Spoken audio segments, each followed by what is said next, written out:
Okay, well, first of all, I'd like to, I don't know if my wife has done it, but I want to thank you for all being here. It really helps to know that there are people that are concerned about their health and their welfare.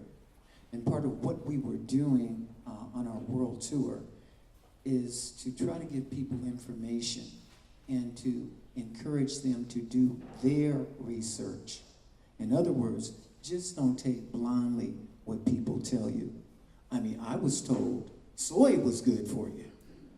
And as you know, there are a lot of vegans and vegetarians that have a high incident or rate of cancer because they were eating soy and they got confused.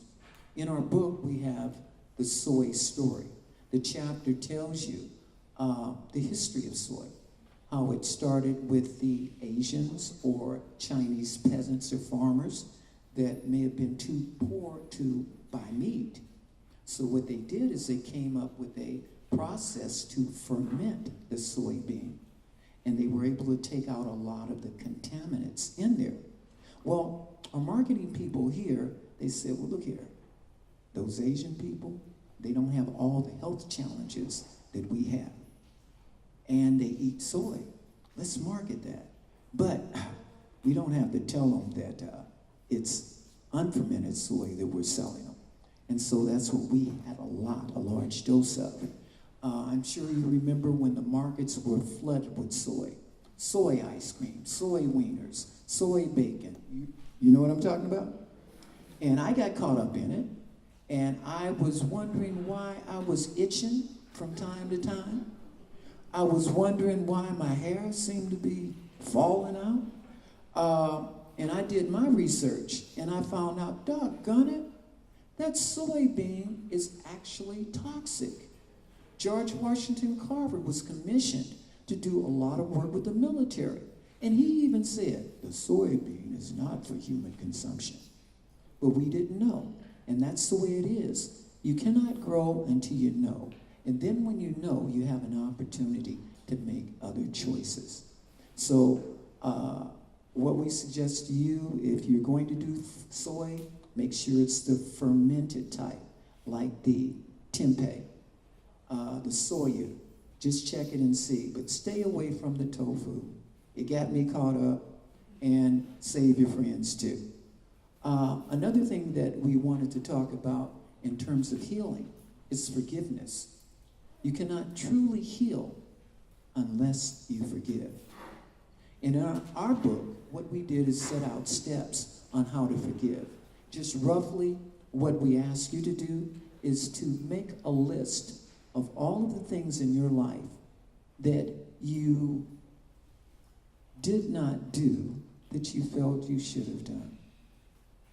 And then we ask you to forgive yourself because you were doing the best you could at that time with your level of consciousness. That means your willingness to change, your ability to comprehend and to make those changes. And also make a list of all the people and people that you feel have done anything to hurt, harm, or cause you any injury or discomfort. And I know for some of us, that list might seem to be long. But after you've written your list, go through each person. And once again, keep in mind, they were doing the very best that they could at that time by their action or inaction based on their level of consciousness. And the third thing we want you to do is to forgive yourself again. Because there's nothing that has happened in your life that you haven't participated in. And once you realize that, hey, it is a process, we can forgive, we can release, then the healing will begin. So we invite you to heal, to forgive. Thank you. Yes, ma'am. Yes, ma'am.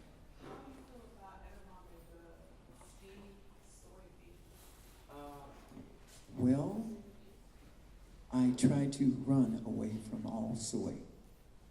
I would suggest you do the same unless it's fermented. Okay?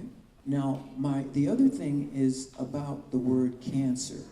And I think my wife alluded to it, and that is, if you were rich, nobody would say you had cancer. No, they would say you would have a deficiency. Okay? So once again, it comes down to labeling. So if they would tell the rich people that they have a deficiency, why don't you look at it that way? And then start working on your deficiency. What is it that's not keeping your body in balance?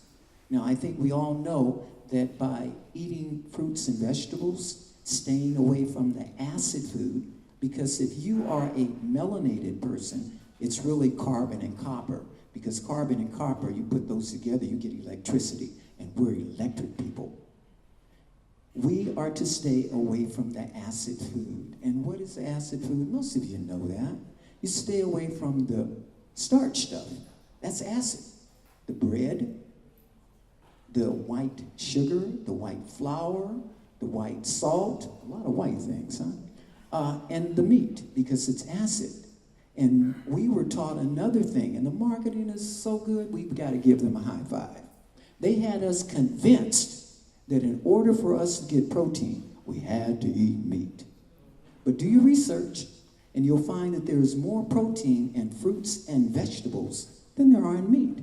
And also, when you eat meat, you get a little protein, but you get it second-handed. Because the animal has to eat the grass and the vegetables, then you eat the animal, you get it second-hand, but you get the opportunity of eating a lifetime of contaminants that animal has accumulated, and you get to eat it in a few bites.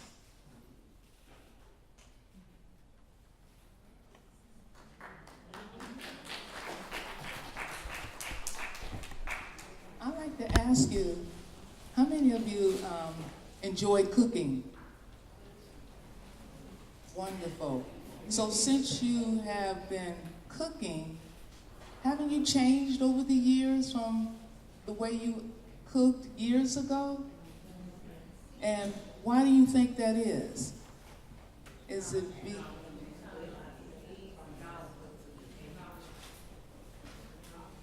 the knowledge? Right, and how has maybe the environment has changed, that our body has changed, where we must eat differently?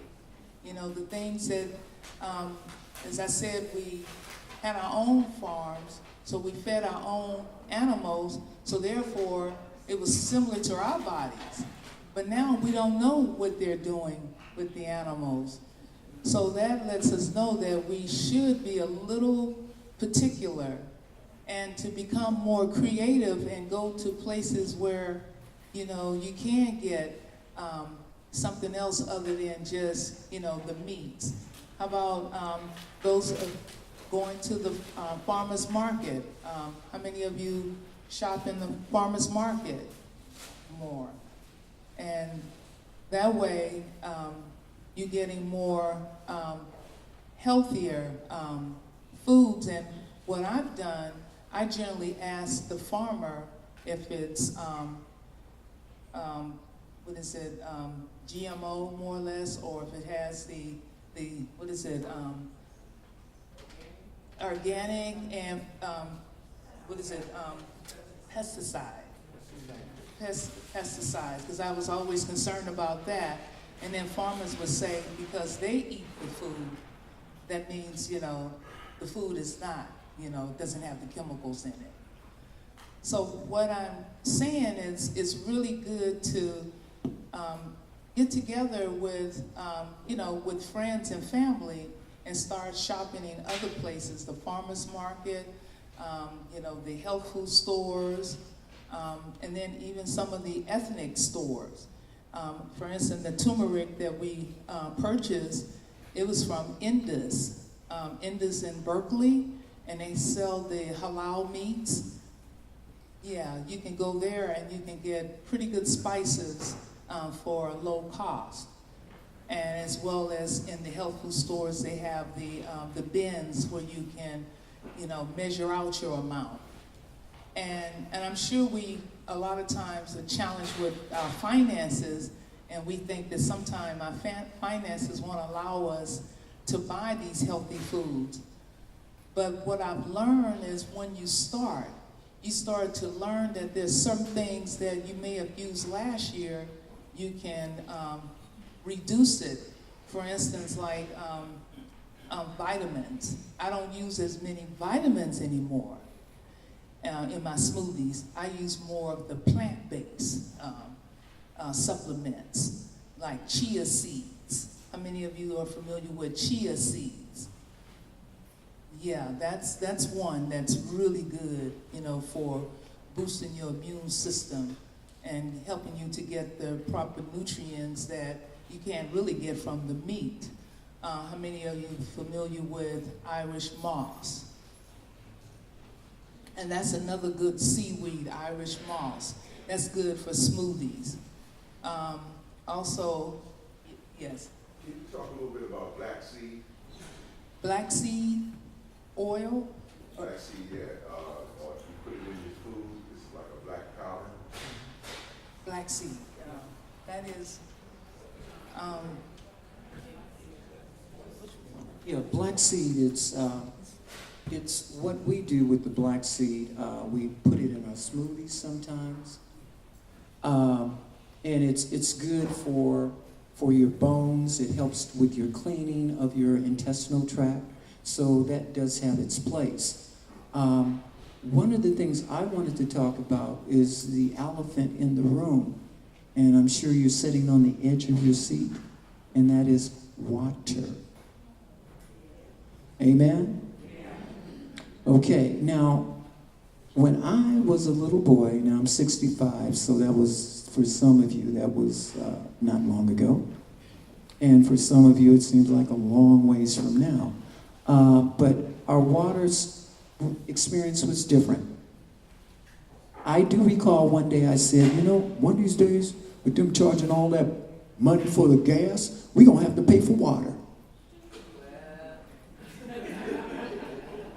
But what I didn't know was plastic, that it would come in, the chemicals that are in the plastic, how it leaches into our water, and how the chemicals actually cause some of us, our bodies, to gain weight because our bodies are constantly fighting to keep the balance. So we end up with more inflammation, pus, and mucus in our bodies.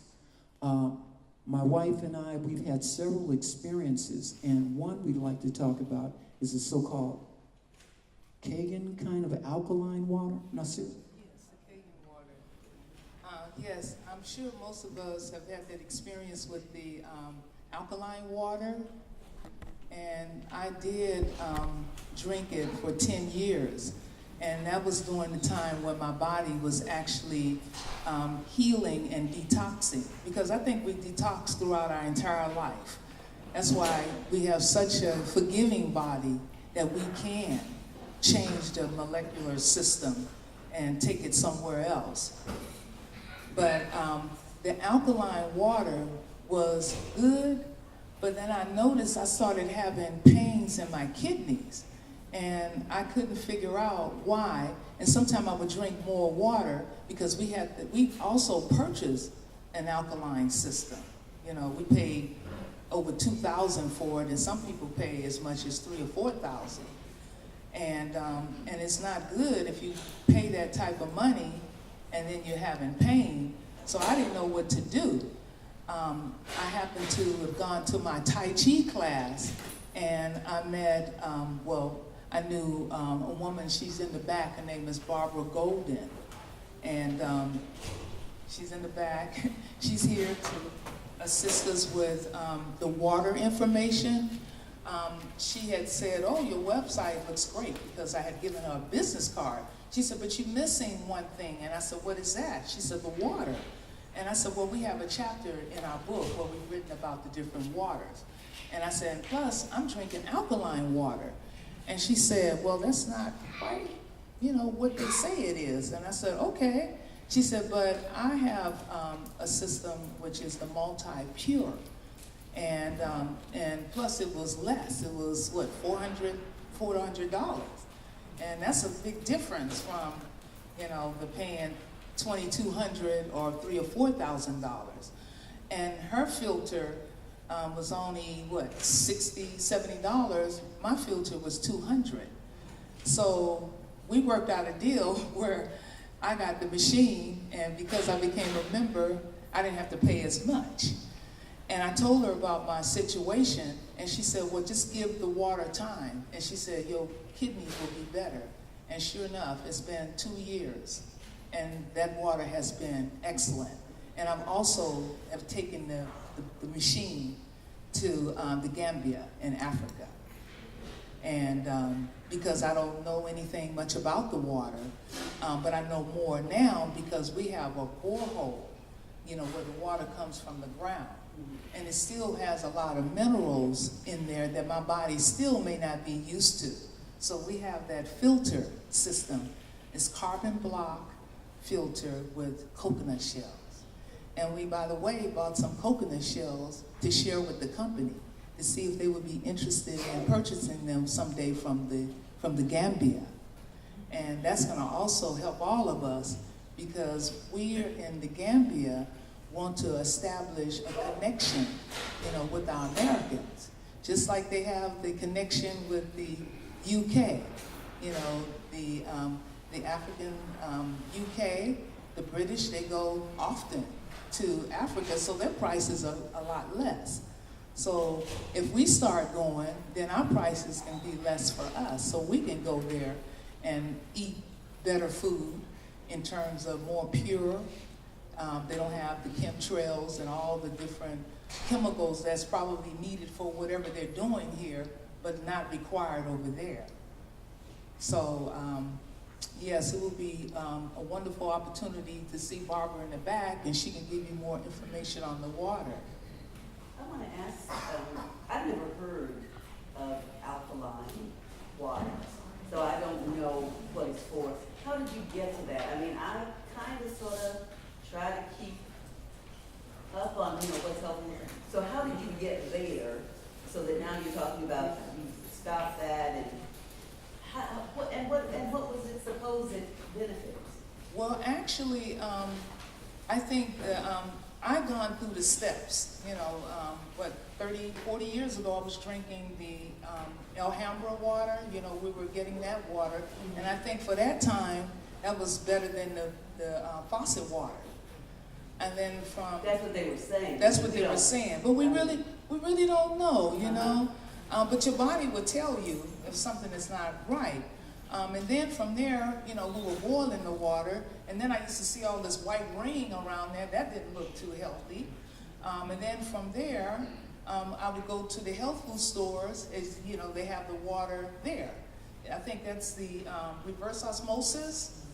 You know, I was doing that, but then I learned later on that they take all of the minerals, because some of the minerals that we have in our faucet water is still okay, but it has the chlorine and the chloramine and all of that, which is not good. So you have to filter some of it. But the alkaline, how I got to that, just word of mouth. You know, I mean, I kind of think that, you know, we, especially as African Americans, we are just kind of all over right now, you know, and I think we're trying to find the right way, you know, so that we can pass it on to our children. So we have to be the guinea pigs, I believe. You know, we have to take the chance and then learn from it if it doesn't kill us. I think it was Cafe Gratitude in Berkeley. Are you familiar with that one? They were, yes, they closed it, I think a year and a half ago. And that's when I was introduced to the alkaline water. And it tastes good. It tastes good. And then it depends on the filters. Now, you have to change those filters, because if you don't change them, then all of everything is right back in there. And then that's still not as good. But I've learned too that an alkaline body is not necessarily from the water. That's only one, you know, of the ways that you can start to heal your body. You know, we need an alkaline diet, which means more plant-based. You know, we need a variety. And I just know that paying $300 or $400 for alkaline, what is alkaline? What are they putting in that to make it alkaline? So I don't want to, I don't want to say anything that's critical that, that may affect someone who has the machine, because I think we all have to go through our own experiences and the research. Exactly. We have to research. Because I worked as a library technician for several years at San Francisco City College. So I had an opportunity to take advantage of researching, all the herbs and things. I mean, I cannot really remember everything. However, I have enough knowledge to know when I go shopping, to just purchase the things that my body requires. Well, just to amen what you said, I had a coworker back in the 70s, Chinese American, and she said her mom brought them up, because this is the way her mother brought her up, to drink warm lemon water first thing in the morning. The rest of us are running around with our cups of coffee, and that's what she had every morning. And I thought, not tea? She said, no, first thing in the morning, her mother said, warm lemon water. That's right.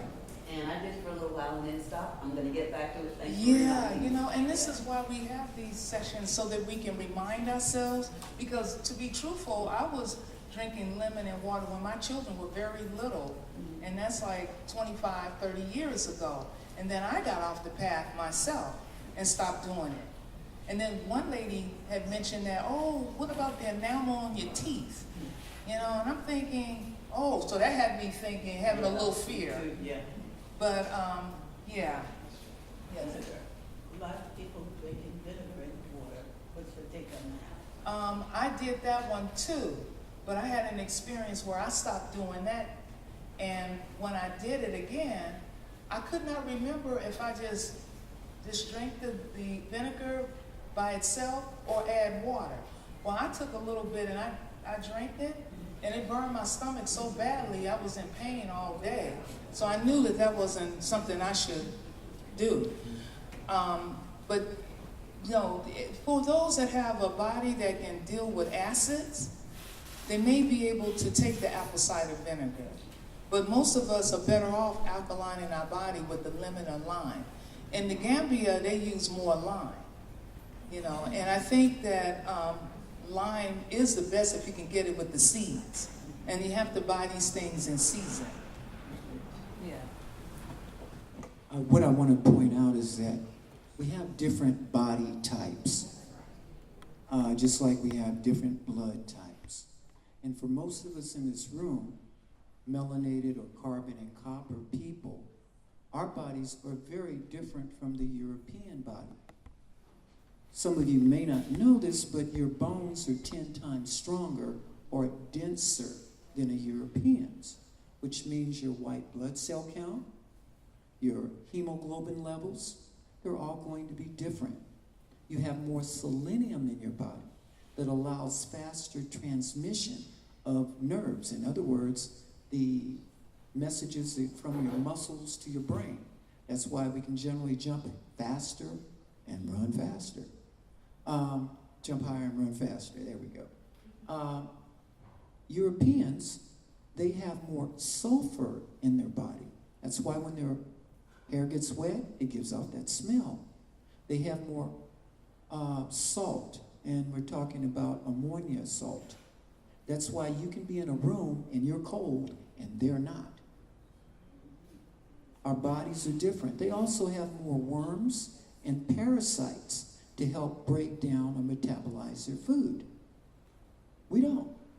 So therefore, we should eat the food that supports our body. And I emphasize once again, stay away from the acid stuff. Stay away from the acid.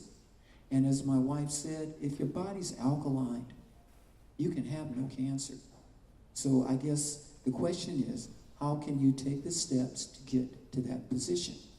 Well, one of the things we want to do is just tell you some of the things you might be doing that you can eliminate. And one is the table salt. Hands up if you've given it up. That is very encouraging. Now, for those of you that have not, there is a reason for doing so. Table salt is mined in salt mines. They use hydraulic hoses to get it out, but merely using the heat that's used in the processing of that, it kills, the things that your body needs, those little things that your body cannot produce itself. And also, they add things so that it will pour better. Things like, my God, what do they put in there besides sugar? They put what is it, crude oil chips. Crude oil chips, aluminum byproducts, all of this stuff and more so that it can just pour better. And then you throw in artificial iodine. It's artificial because our bodies cannot assimilate or break it down. So if you're taking salt, and I ask you, in most of the food that's processed, do you think they're using Himalayan salt or sea salt? So once again, that's another thing you can eliminate to help your health on the road to faster recovery. My wife talked about the vitamins. Please check vitamins. Make sure that they are from a plant-based source or fruit, something you can read. If you look on a vitamins and they tell you, or you can't even read it, what it says, that's a big hint in and of itself. If you cannot find the source in a natural way, we would suggest you leave it alone. Because the reason you take vitamins is to supplement the food, right? But if you're eating the right kind of food, you don't need all of those vitamins. Yes. Yes, ma'am. 2 points, questions, comments. The first one is, in the grocery store, I love lemon water. I had warmed it, but I don't drink lemon water. And they're like $2 for $1 in the store. Little bottle, lemon water, bottle lemon juice work. And the second question is, have you seen the new documentary, What the Health, 2017? Okay, we've heard of that. We haven't had time to look at it over in the Gambia. We're in a different space and place. It's like we can't just run out and get a video. We have to go online for that, I was told, so we can look at some of the reviews on YouTube. But there's nothing new under the sun, okay? What we're just simply pointing out here is that if you are people of color, you have to be cognizant of the fact that you have a different body and you should have different things in your body to support it. And that's not putting down anyone because we're all connected, but we just have different body types. The other thing is the microwave. Hands up if you stop using the microwave of it. God bless you one and all. Okay, for those of you that don't know, anytime you put your food in a microwave oven, it's going to kill about 98% of all of the nutrients. So what you're left eating is a bunch of dead food. And in order for your body to break that down or metabolize it, it has to take the essence from your body to neutralize the acid. And what this means is over the long run, your bones will be weaker. And this is called osteoporosis. Now, you know you're not supposed to be in front of a microwave oven. Don't put your children, don't put your pets. And when it first came out, it was called the radiation oven. But it wouldn't sell too many that way. So that's why it was changed to microwave. Yes.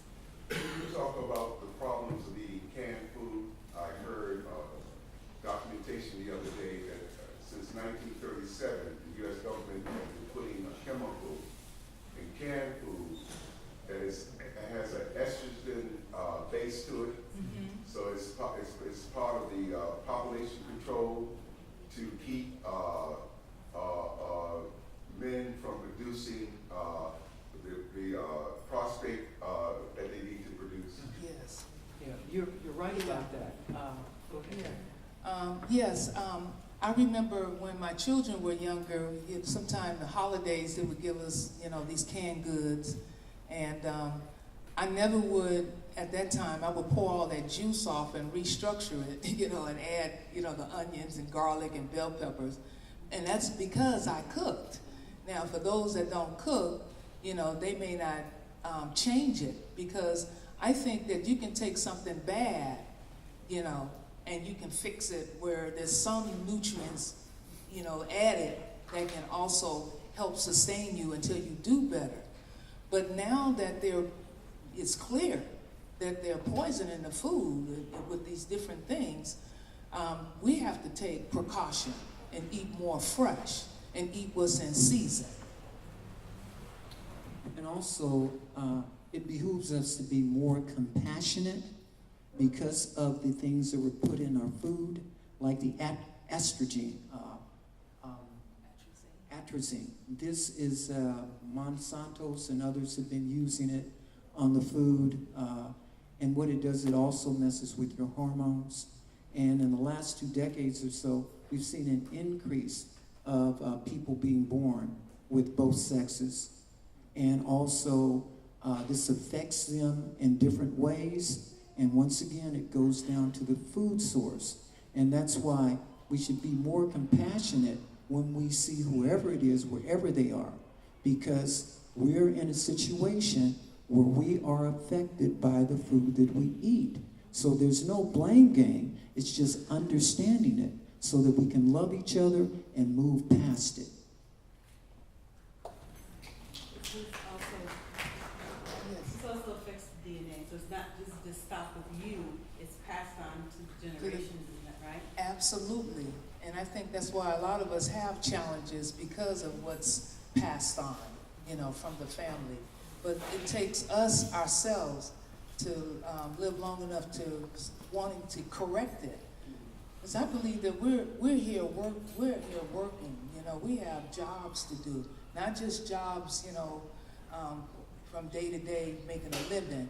But our job is to take care of this temple.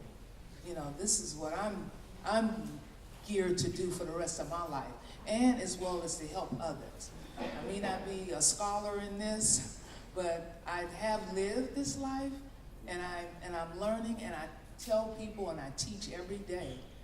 Sister, that makes you a scholar. You are a scholar. You don't need it.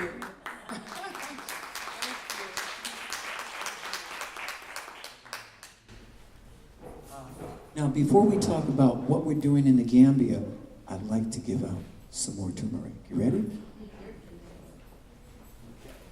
Enjoy the turmeric. The number is 014, the last 3 numbers on that brown card. 014. Oh, I called. Okay, sorry about that. Here we go. Mixing it up really good now. 025.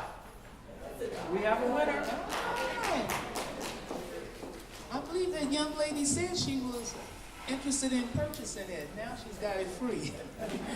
And now we have its cousin, 024. Right here. All right. Ah, next to her, huh? Okay, and the last one, I'm going to stir this one up really well now. Here we go.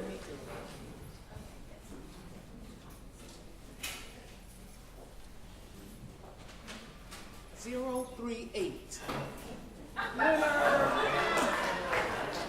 Wonderful. Thank you. Well, when we got off the plane in the Gambia, we noticed, well, first of all, we didn't have the aerosol chemtrails most of you are familiar with, right? And fresh air, natural vitamin D. And we found that in the Gambia, it is the richest, most nutritious soil in the world. So the fruits and vegetables are like off the top, okay? But we did see some challenges. We saw that there was a high incident or rate of diabetes. And we started questioning what is going on. A lot of them are eating white rice, the sugar challenges, and palm oil. So we set out to address that. We did our research and we found that over 50 years ago, there was no white rice in all of Africa. We're talking about the Asian variety. So we also did some research and found that the Africans from that region had brought over their seeds of rice, and we found it here. It's called the Carolina Gold. We purchased. Dealing with the Carolina Gold. Well, Never heard of it. we purchased the rice, and now we have the Minister of Agriculture, the former one, and the current one is working with us. They're doing their research, making sure it's not GMO'd before they start growing it. And also with a little push from us, they have brought out the wild rice seed, wild rice. And the difference between wild rice and the other rice is, wild rice comes from the grass family. So when you eat it, it doesn't turn into that sugar and starch like the other rice. It has nearly twice the amount of protein and fiber as brown rice, which means it gives you more energy, it helps with your digestion, and it also gives you a feeling of fullness so you don't have to eat as much and you can lose weight. And also, since we have just a couple of minutes, we would like for you to go to our website, and we have some information there. It's Spicy, S-P-I-C-Y, Tasty, T-A-S-T-Y, Vegan, V-E-G-A-N, @gmail.com. Oh, wait a minute, that's the email, excuse me. The website is spicytastyvegan.com. Also, we have a YouTube presence, and that's YouTube Spicy Tasty Vegan Cuisine. And we have at least 40 different recipes there. Yes. Yes, videos. Your book is now #1 somewhere, you said, with Amazon?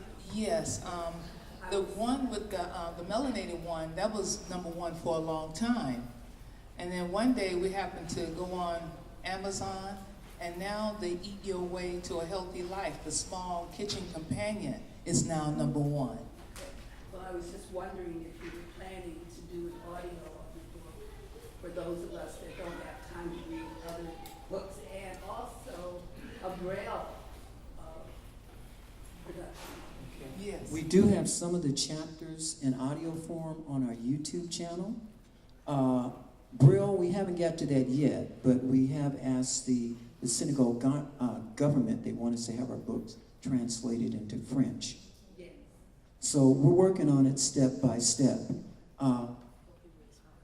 The other thing is, in terms of the things that we're doing, the palm oil, which is what a lot of Africans have been eating, would be okay if they were eating it with the palm oil and the palm oil kernel, but they separated it. And palm oil is a vegetable oil, like the others we talked about earlier, and it causes problems. So what we did is we have started a coconut oil plant or factory.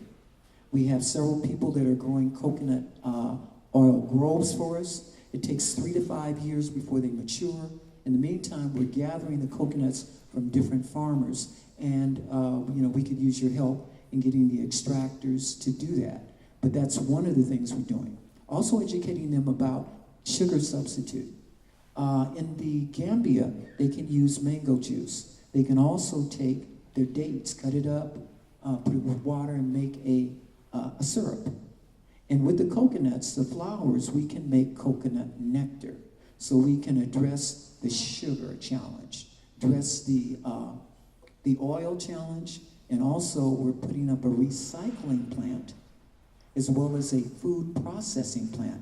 Because if we have the richest soil in the world, we grow enough food so there's no hunger or homelessness there. And it's so much food that's grown, they have to plow it under the ground and put it back in the soil. What we like to do is get some of that food with all of the nutrients to you. So you can help us. We have incorporated, we have a Healthy Ways Foundation. So we just set it up in California. We'll have our federal in 60 days or less, and we'll also have one set up in the Gambia. It's so small, I mean, we'll get that set up maybe one day, okay, in the Gambia. But you can help us by making contributions to Healthy Ways Foundation. So you can go on healthyways with an S, foundation.org, or healthywaysfoundation.com. And contributions, none is too small, none is too large. We've also set up classes with some of the entrepreneurs and journeymen there so that we can start to bring over our people and teach them carpentry, electrical work, masonry, tile laying, and welding, so that they can have those skills to work in the Gambia and are returned back with those skills. So we would like to thank you in advance for helping us to help others.